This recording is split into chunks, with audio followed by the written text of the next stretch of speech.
Hey everyone, Gil here, and welcome. It is Tuesday, August the 12th. It's about 2:40 in the afternoon, and I'm about 30 minutes away from getting today's support replay posted, along with the notes and this quick summary or recap video.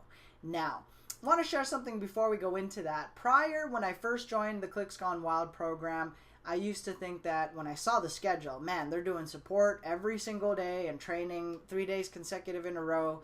I was like, it's probably going to be the same stuff they cover over and over. And now that I've been on the sessions consistently and I finally got rid of my stinking thinking and chose to attend every single session, there has yet to be a session where it's just like yesterday's. And for those of you that were on today's session, I'm sure you know exactly what I mean. Post some comments below, as well as if you've seen the replay, leave your thoughts, positive feedback, comments, and any questions so that they can be tackled on the next particular session. But today's session was packed.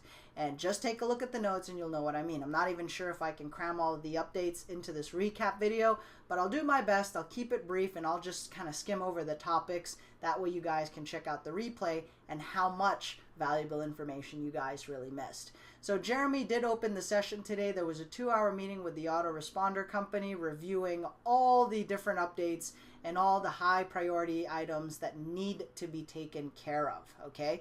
One of the more notable items, yes, the IP ranges are going to be updated. There is a tentative time frame that they've given, but again, the ball is in their court. They've asked for this much information and support from CGW.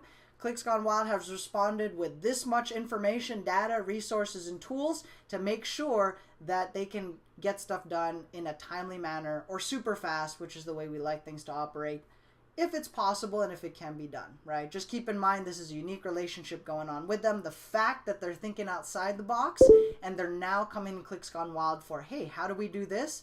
Again, these are some really good breakthroughs as part of this program, ensuring you that you are in the right place. They also did emphasize, hey, look, we need some of these things to happen much sooner than later. There's a lot of people involved here, and so they have pointed that out. Check out the replay so you can hear exactly how that conversation went.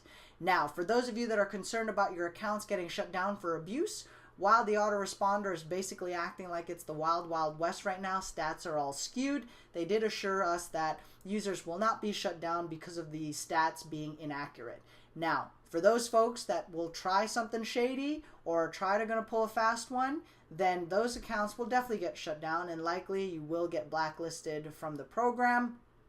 And so don't abuse it, right? But if you're doing what you're supposed to, mailing consistently, going through your checklist of how to mail and get your drops out, then you are okay. Keep at it, all right? Clicks Gone Wild 2.0. With all some of the updates going on, they've set a soft release date for about 2 weeks. But there are a lot of moving parts, but so far they're looking at a 2-week release date.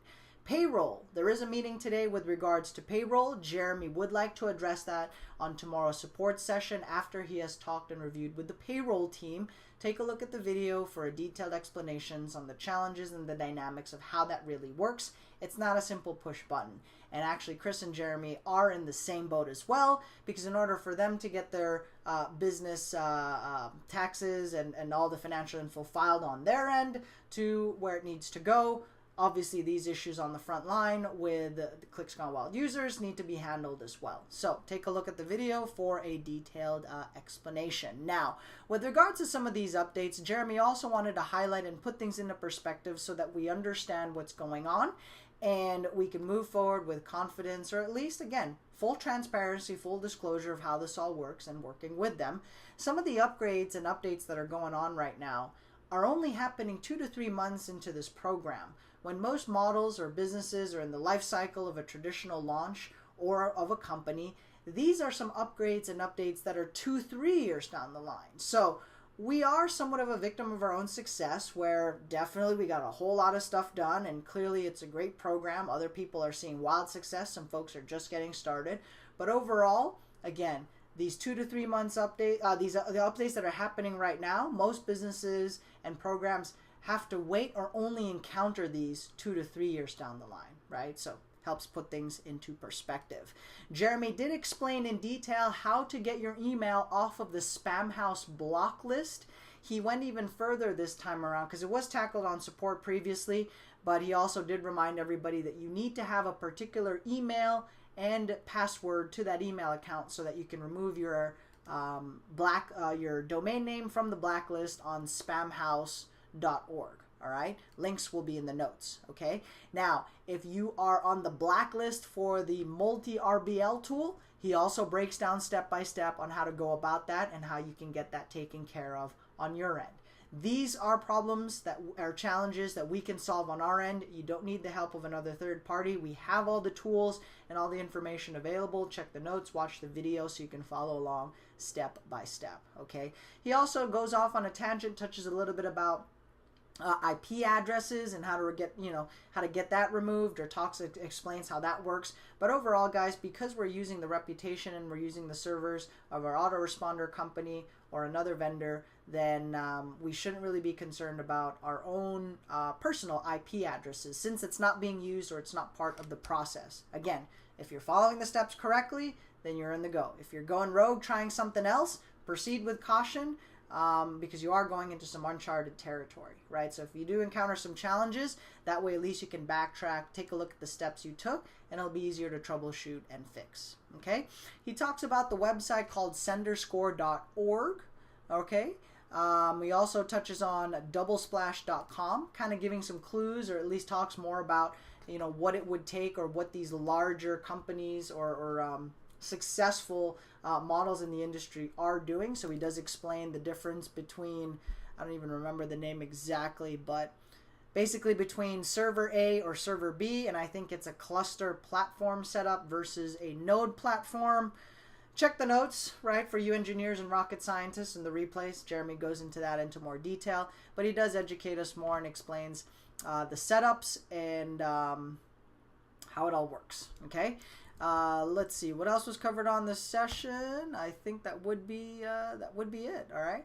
Before the session ended, I did type into the chat and wanted to remind everybody, for those of you that are sending in support tickets, okay, any support account questions, clarifications, technical stuff, go through cgwhelpdesk.com. Okay. From there, the help desk team is going to route it to where it needs to go so that they can get your issue resolved. There were previous spreadsheets that were shared, but there were folks that were just overwriting other people's lines and accidentally deleting stuff, and so those files have been updated to a view-only status.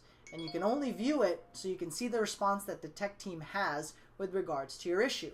How do you get on that list? You need to go through support so that they can make sure you have all the information and be able to send that ticket to where it needs to go so that it can get completed and checked off the list. Okay, I'm going to do one more recap here of the notes, make sure I didn't miss anything. Otherwise, once again, do remember to check out the videos, the other YouTube channels that folks are just posting or getting around to joining the 90-day challenge. Remember to hit the subscribe button, like, comment, and watch the videos in its entirety.